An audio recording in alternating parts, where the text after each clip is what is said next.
समुद्राच्या पाण्याचं बाष्पीभवन होतं. त्याची वाफ वर जाते, मग त्याचे ढग तयार होतात. त्यांना थंड हवा लागली की मग पाऊस पडतो. पाऊस खरंच इतका टेक्निकल असतो का? प्रत्येकाचा वेगळा. कसा? पाऊस वाळलेल्या गवतात अडकण्यासाठी अधीर असणारा, सह्याद्रीच्या रांगात स्वच्छंद भटकणारा.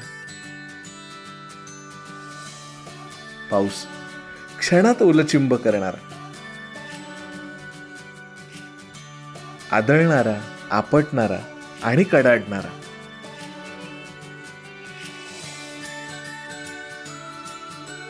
एकांतामध्ये आभाळभर साथ करणारा,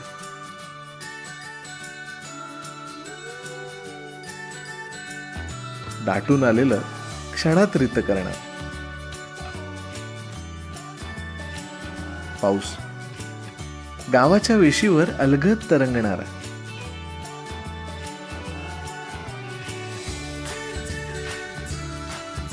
कवडशांमधून डोकावणारा, निळाईची निळाई गडद करणारा.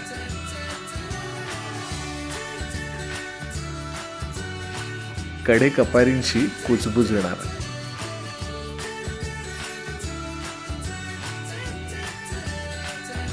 गवत फुलांबरोबर बागडणारा. पाऊस रानवाटांचा,